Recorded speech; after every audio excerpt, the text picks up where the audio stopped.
Cambiar una marca es algo realmente importante. No solo se trata de actualizar la identidad visual, es algo mucho más profundo porque al final redefines la promesa que haces a todos tus públicos, ¿no? A todos tus grupos de interés. Y cuando formulas una promesa, es un compromiso que hay que cumplir. Por lo tanto, este ejercicio de rebranding ha cobrado una importancia estratégica y entonces eso ha hecho que en los últimos años haya muchas organizaciones que han afrontado procesos de rebranding como respuesta a transformaciones profundas. Y esas transformaciones pueden tener que ver con el entorno regulatorio, con el modelo de negocio, con nuevas expectativas de la sociedad y con la necesidad de alinear mejor el propósito de la compañía, la estrategia y la narrativa. Y en este contexto, el rebranding se ha convertido en una herramienta cada vez más relevante y cada vez más exigente.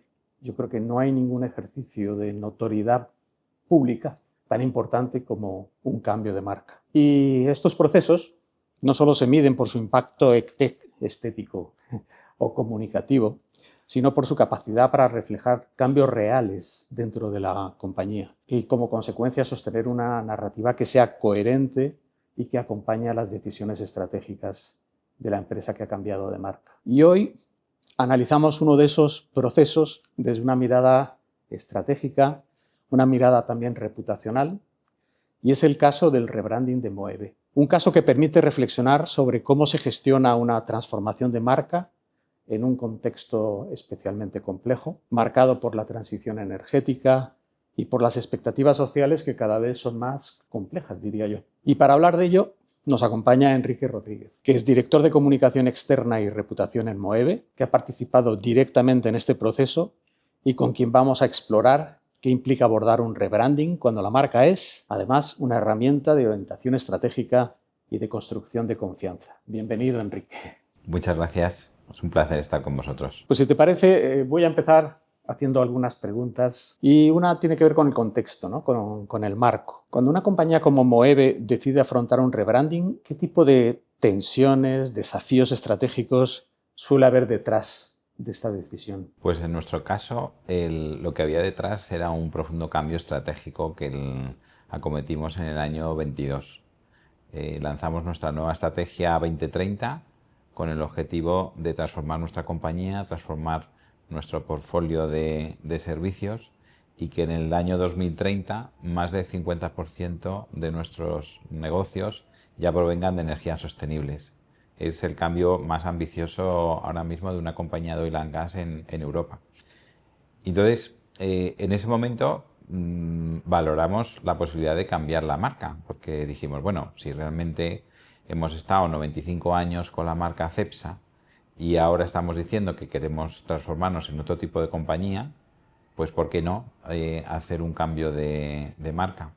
Pero dijimos, no es el momento, porque no queremos que sea un cambio únicamente visual, sino que haya ya una serie de proof points de movimientos empresariales que justifiquen esa decisión, ¿no? Entonces, pues esperamos más de 2 años y en el año 24, a finales del año 24, elegimos ese momento para anunciar el cambio de marca, porque ya entendimos que habíamos evolucionado lo suficiente esa estrategia y dado a conocer a nuestros grupos de interés para que se justificara un cambio en nuestra marca. Y la verdad es que lo hicimos y salió muy bien, porque todo el mundo ya entendía que Cepsa se estaba transformando. En esa estrategia nosotros queremos ser referentes de la transición energética y estamos liderando, por ejemplo, proyectos de hidrógeno verde en el sur de España, en Andalucía. Hemos empezado a construir la planta de biocombustibles más grande del sur de Europa, también en Huelva. Ya teníamos avanzada una red de cargadores ultra rápidos. Queremos tener una de las mayores redes de recarga eléctrica ultra rápida en España y Portugal. Entonces, habíamos desinvertido, por ejemplo, el 70% de todos nuestros activos de exploración y producción de petróleo. Y con todos esos proof points, entendíamos que ya estábamos trasladando al mercado que nuestro compromiso era claro, ¿no? De hecho, has expresado muy bien cómo un cambio de marca es una decisión estratégica en la que, para que ese cambio no se quede en superficial, como hemos podido ver en alguna otra empresa del mundo, tiene que haber estas pruebas de realidad y elegir el momento en que, anunciando ese cambio de marca, pues realmente puedas demostrar que estás cambiando, ¿no? Queda otra parte, ¿no? Que es la conexión entre el propósito de la compañía, la marca y la estrategia. ¿Cómo estáis gestionando esa relación entre estos tres componentes? Pues de hecho, el cambio de nuestro propósito y nuestra misión, nuestros valores, fue anterior al cambio de marca. Cuando cambiamos nuestra estrategia se llama Positive Motion, dijimos, tenemos que renovar y actualizar los valores de la compañía y nuestro propósito. Y entonces hicimos una serie de reuniones internas dentro de la compañía. El consejo delegado, Martin Betzelar, se implicó muchísimo y entendió que el diseño de nuestro propósito tenía que surgir de la conversación con todos los departamentos y con todos nuestros grupos de interés.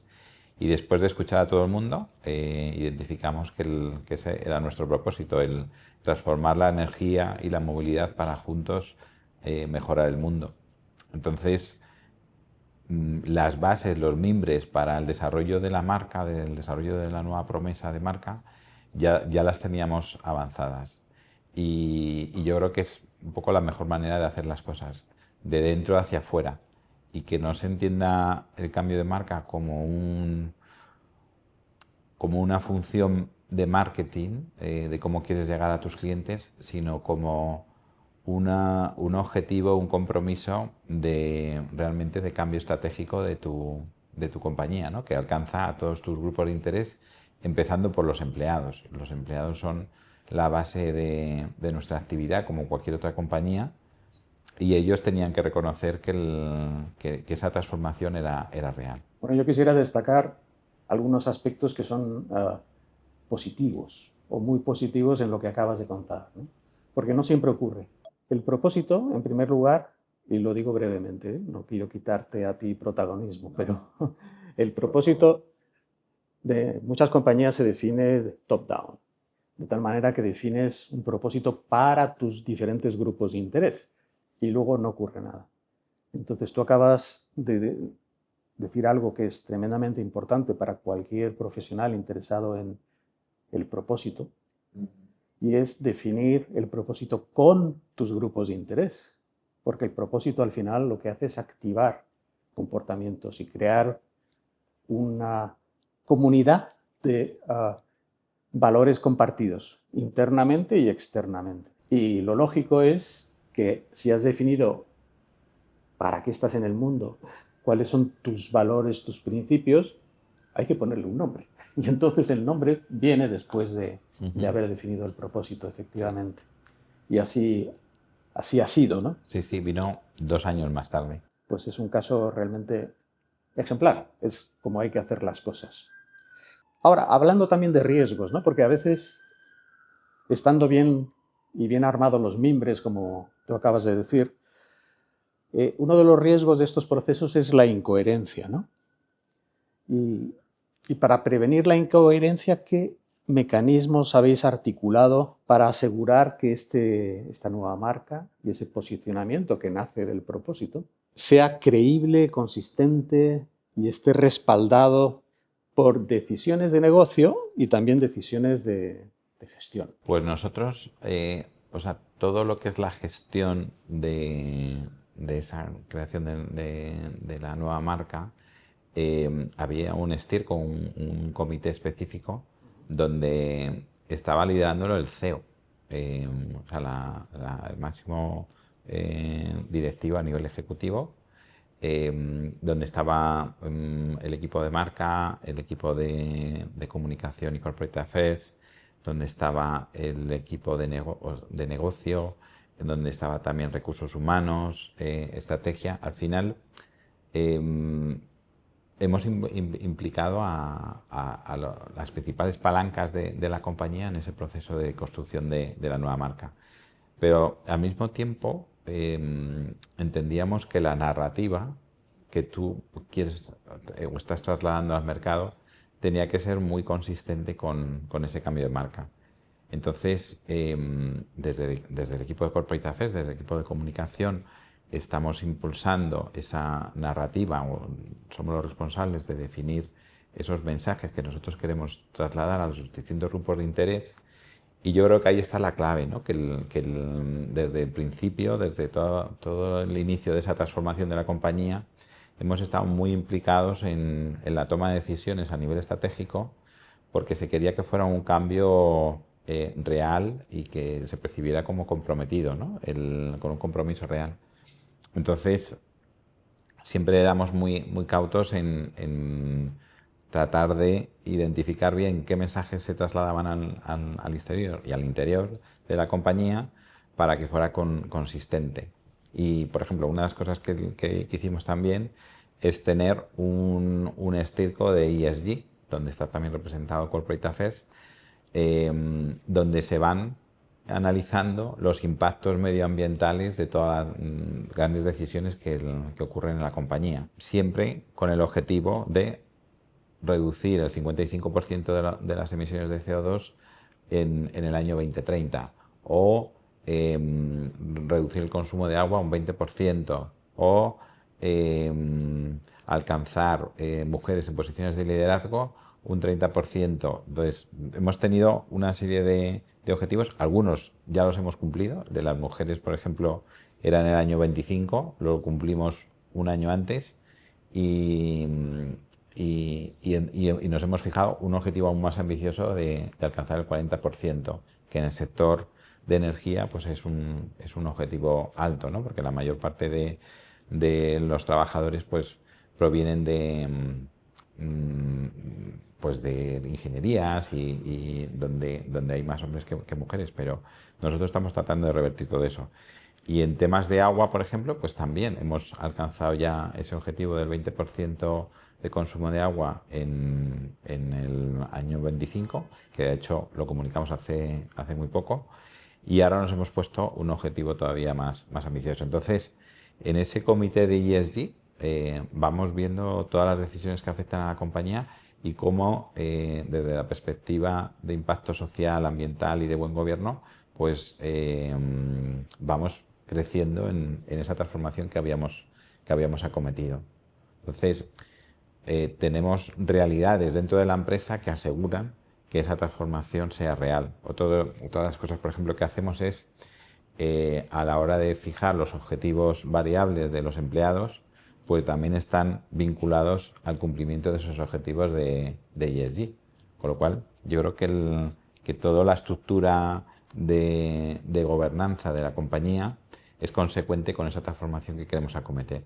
Pues fíjate que quería abordar ahora un tema que es la reputación, porque todo lo que haces, todo lo que dices, al final es percibido, es juzgado por tus diferentes grupos de interés. Cada sector de actividad tiene su reputación y en el caso de la energía, pues es un sector que tiene un especial escrutinio, ¿no? Por parte de muchos grupos de interés. Entonces, hablando de reputación, ¿qué papel juega este ejercicio de rebranding en la reputación? Pues yo lo definiría como un acelerador de nuestra reputación. Lo positivo, yo creo, de este cambio que hemos hecho de marca es que lo hemos hecho ya con una serie de ejemplos tangibles de que nuestra transformación estaba en marcha. Entonces, al cambiar de marca, yo creo que todo el mundo ha entendido que realmente queremos ir hacia una nueva compañía, hacia una compañía donde la mayor parte de nuestros negocios provengan de otro tipo de energías, ¿no?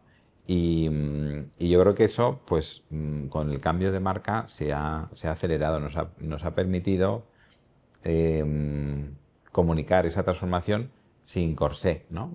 Antes llevábamos un poco una losa porque era muy difícil decir que te estás transformando cuando el nombre de tu compañía, que era Compañía Española de Petróleos S.A., pues seguía teniendo la P de Petróleos, ¿no? Entonces, para nosotros era difícil decir, y queremos ser un referente de la transición energética, cuando realmente llevas el nombre de petróleo dentro de tu marca, ¿no? Entonces, no renunciamos a todo el legado y todo lo que ha sido la compañía en los últimos 90 años, porque yo creo que ha tenido pues un impacto también desde el punto de vista industrial, de empleo, de crecimiento y de progreso, pero evidentemente también recogiendo las sensibilidades y hacia dónde va el mundo, pues éramos conscientes que hay que hacer un cambio porque no podemos mantener las emisiones de CO2 que ahora mismo se emiten, ¿no?, a la atmósfera, y que como compañía pues también teníamos que dar una respuesta a esas demandas que había por parte de nuestros grupos de interés.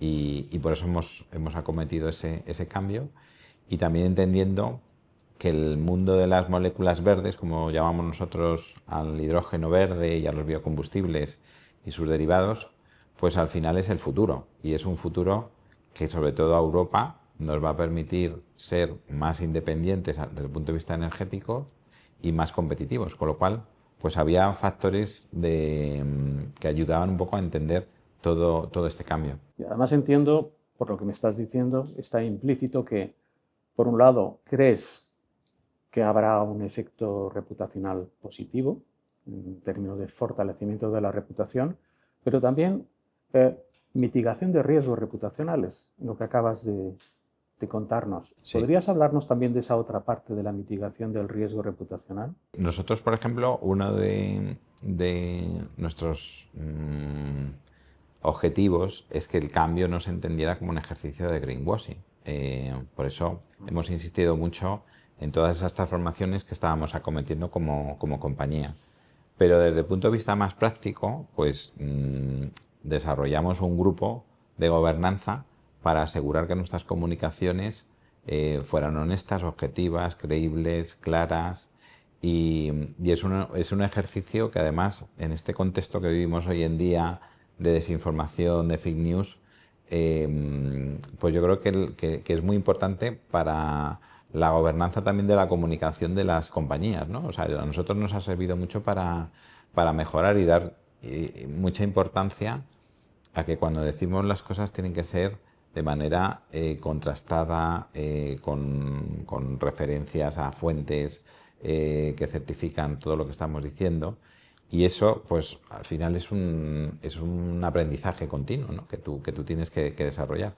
Pero creo que eso, desde el punto de vista de riesgos o de mejoras, ahí yo creo sí que diría que hemos identificado ese riesgo y hemos tratado de subsanarlo con un sistema donde, además, en el área de reputación valoramos ese tipo de aspectos, ¿no? Y cuando se lanza una campaña de publicidad o una campaña de marketing, pues también contrasta mucho con nosotros para asegurar esa objetividad en las comunicaciones, y que realmente estamos siendo honestos con lo que decimos y que está relacionado con lo que hacemos, ¿no? Sí, pues hablando de aprendizajes, ¿no? Cuando se produce una transformación de este calibre, esto impacta de distintas maneras en los diferentes grupos de interés, ¿no? Y hablando de los externos, ¿no?, que son vuestros clientes, que es la opinión pública y otros grupos de interés, en este cambio de marca y en esta manera de expresar con la marca una transformación de negocio y de estrategia, y estoy seguro de que tenéis sistemas de escucha, ¿no? ¿Qué aprendizajes concretos habéis extraído de escuchar a vuestros públicos externos? Pues nosotros hemos visto que los públicos externos también hay que segmentarlos, ¿no? Y hay que ver un poco cada uno lo que necesita. Nosotros, en toda la transformación que acometemos, es muy importante todos los temas de regulación, porque estamos creando nuevos mercados. El mercado del hidrógeno verde, los mercados de los biocombustibles, son mercados que no son maduros y que se están generando ahora, con lo cual se está, digamos, también construyendo el nuevo corpus regulatorio que gobierna todos esos nuevos productos y mercados, ¿no? Con lo cual tenemos que anticipar mucho esos cambios, ¿no? en la regulación, tanto a nivel de Bruselas o de la Comisión Europea como en España o en Portugal o en cualquier de los mercados donde estamos, porque al final afecta mucho a nuestra estrategia de negocio. Entonces hemos sido muy proactivos en esa comunicación con los representantes institucionales, con los políticos, con los gobernantes, ¿no? A nivel de tercer sector, ONGs, también hasta ahora pues habíamos tenido una posición muy, digamos, reactiva, ¿no? Pues si nos preguntan, pues trasladamos información, pero estamos cambiando nuestro chip, ¿no? En la manera de comunicarnos y, por ejemplo, en todo lo que es el desarrollo de proyectos en zonas rurales, pues proyectos de renovables o de biometano, estamos construyendo una licencia social que nos legitime para operar, no porque simplemente construyes un nuevo proyecto que genera empleos o progreso en el territorio, sino que también necesitamos de esa escucha permanente de qué es lo que necesita el territorio y que además no seamos nosotros tan necios de decirles lo que ellos necesitan, sino que escuchar primero y saber exactamente qué necesidades tienen. Entonces, cuando hemos estado haciendo todo ese desarrollo, hemos tenido un montón de reuniones con vecinos, con alcaldes, con asociaciones locales para entender bien qué esperaban de nosotros, ¿no? Y que además se entendiera como que los proyectos permiten sumar energías y una colaboración que genera oportunidades para todos, no solamente para nosotros que hacemos el proyecto, pero también para ellos. Y estamos desarrollando un montón de proyectos vinculados con eso y con la licencia social. De hecho, en el área de Corporate Affairs tenemos un equipo y una persona que se responsabiliza de todo el tema de la licencia social. Y así también pues con inversores, con analistas, con sindicatos, con empleados. La verdad es que la labor de escucha, yo estaba en otras compañías y no había visto nada igual en toda mi profesión, ¿no? Porque preguntamos mucho y cuando además no solamente anticipamos esa escucha previa a cualquier acción, sino que cuando realizamos acciones luego también solemos hacer encuestas de valoración, satisfacción, porque yo creo que es la única manera de integrar esa comunicación y ese objetivo por crear un progreso para todos, ¿no? Pues fíjate que, si me lo permites, ¿no? Cuando uno escucha, cuando uno aprende, también le ayuda a rectificar cosas o a cambiar el rumbo de determinadas cosas. ¿Habéis tenido esa experiencia de decir, oye, fruto de esta escucha vamos a cambiar o vamos a dejar de hacer o a hacer más cosas en determinado ámbito? Hemos, por ejemplo, entendido que tenemos que ser flexibles y ágiles, ¿no? Porque, por ejemplo, todo lo que son los cambios regulatorios pues tienen un margen de tiempo muy largo, ¿no? Y que no siempre se alinea con las necesidades del negocio. Entonces, tratamos de incorporar a nuestros negocios esa opcionalidad para ser flexibles en la evolución de esas regulaciones que hay veces que llegan más tarde de lo que esperábamos, ¿no?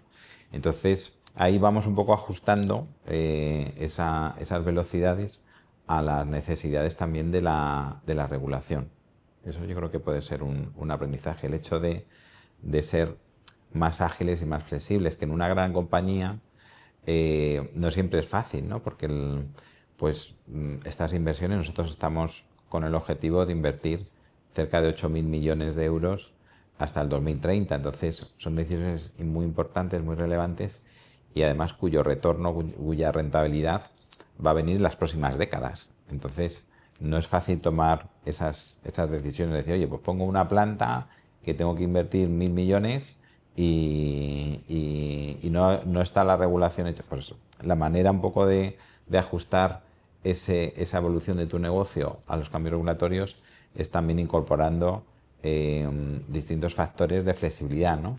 Uno, por ejemplo, es incorporar socios, ¿no? Que te permiten también diversificar tu nivel de riesgos en esas inversiones y que al mismo tiempo pues, favorecen todo lo que es la actividad de negocio y de comercialización futura de todos esos productos.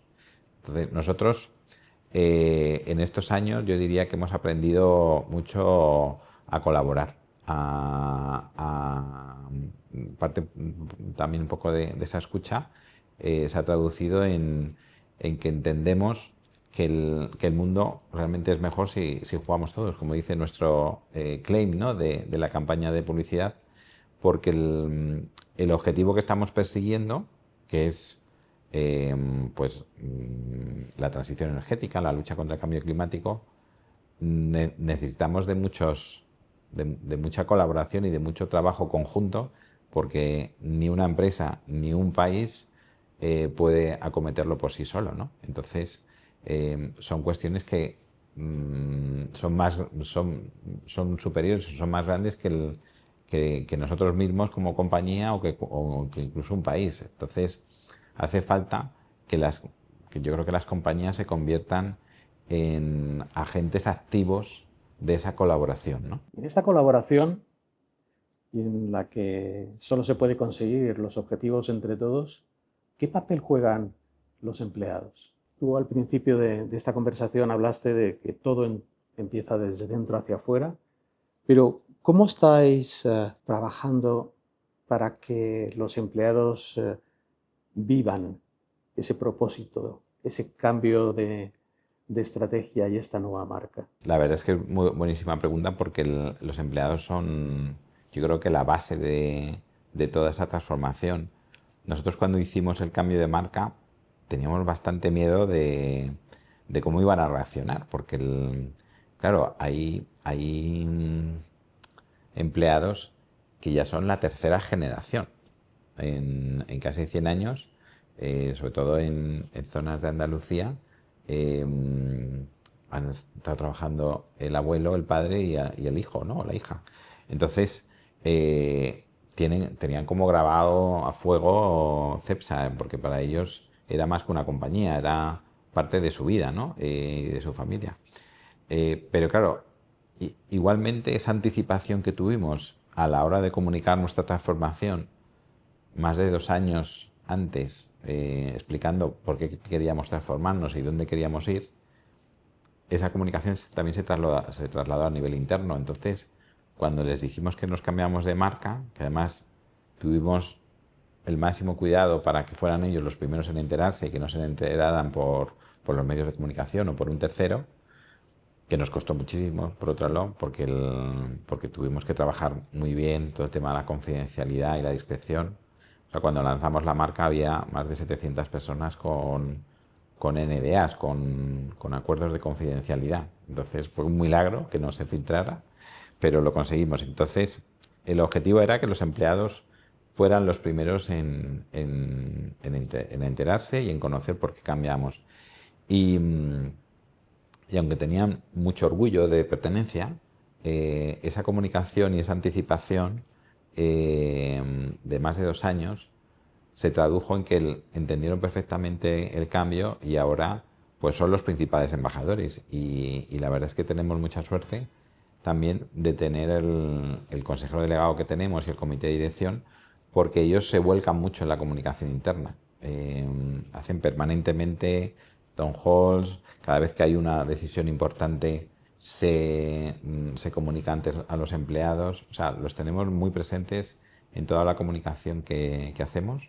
Y yo creo que eso pues también se reconoce y digamos que ellos están contentos en el sentido de que entienden que son protagonistas de esa transformación y que son los primeros en conocer cualquier tipo de cambio que suceda en la compañía. Y que además sus sistemas de compensación están alineados Exacto. con el proyecto. Sí. Pues querría terminar esta apasionante conversación haciéndote algunas preguntas más personales, ¿no? Y no tanto del caso de Moeve. Me gustaría, en tu opinión, ¿qué errores qué principales errores cometen otras empresas cuando abordan un proceso de cambio de marca? O sea, yo creo que estamos en un contexto cada vez más cambiante y volátil, con lo cual no hay receta que sirva a todo el mundo ni receta que sirva para mañana, ¿no?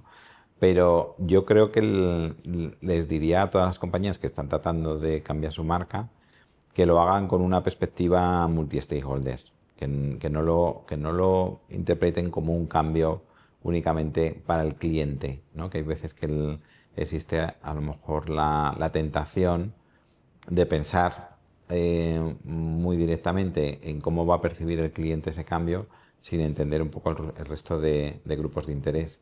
El cliente básicamente es por lo que vivimos, ¿no? Por la confianza que nos otorga, pero yo creo que hay que ir más allá porque además el cliente también percibe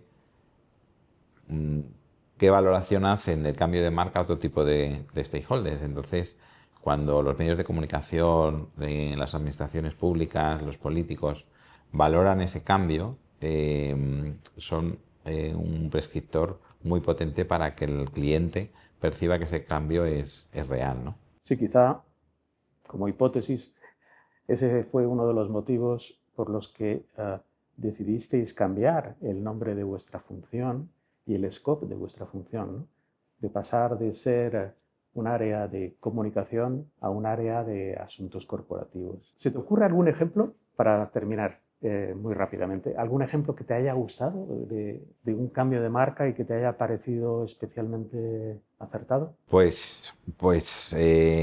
No sé, a lo mejor me gusta Nespresso porque había que hacer un cambio dentro del sector y yo creo que ellos identificaron una oportunidad y realmente han creado como una categoría, ¿no? Que luego han seguido otras marcas y demás, pero ese amor por el café, ¿no? Y las tiendas y demás, creo que está muy cuidado y me parece que es consecuente con toda esa transformación que querían acometer para entender que es una marca que realmente va más allá de un nombre de un producto. Bueno, Enrique, sabes, en otros podcasts pedíamos a los entrevistados que nos recomendaran una lectura. Ahora nos permitimos hacerlo de otra manera. Y es que nos atrevemos a recomendar una lectura que es nuestra. Entonces te voy a regalar el libro de Sembrando la Reputación. Es la compilación de todas las conferencias sobre reputación que organizamos llamándole la Reputation Week con la Universidad de Navarra en el año 2024 y de ahí pues hemos querido ayudar a otras empresas y otras instituciones con el conocimiento que recogimos, porque era además una conferencia internacional, y, y te hago entrega de este regalo. Pues muchas gracias. Os lo agradezco un montón. Está muy bien el nombre, además, sembrando la reputación, ¿no? Porque siempre hay que entenderlo como una mirada a largo plazo. Sí, de hecho, esta mirada de largo plazo es algo que me ha rondado en la cabeza todo el tiempo cuando me estabas hablando de Moeve. Me estás dibujando una empresa que mira el largo plazo y mira la creación de valor de forma equilibrada para todos sus grupos de interés o para sus grupos de interés prioritarios. Yo creo que tenemos también la suerte de no estar cotizados en bolsa. Nosotros funcionamos como una compañía cotizada porque además tenemos bonistas y demás. Eh, pero sí que veo que las compañías cotizadas tienen una urgencia a los resultados a corto plazo que muchas veces no les permite ser flexibles y tener esa visión un poco más a largo plazo, ¿no? Entonces, para hacer una transformación tan ambiciosa como la que estábamos haciendo, yo creo que es importante tener ese margen de tiempo para poder acometerla. Pues no me queda nada más que agradecer, Enrique. He aprendido muchísimo en esta conversación, Igualmente. que además ha sido tremendamente didáctica y estoy seguro de que nuestros escuchantes van a apreciar en su valor todo lo que nos has aportado. y nos has enseñado. Pues gracias a vosotros, a ti, a todo vuestro equipo, que sois fantásticos y que para las compañías sois como una guía, un manual de instrucciones para orientarnos en mejorar todo lo que es nuestra reputación y el valor de los intangibles. Muchísimas gracias, Enrique. Es nuestro propósito. Muchas gracias.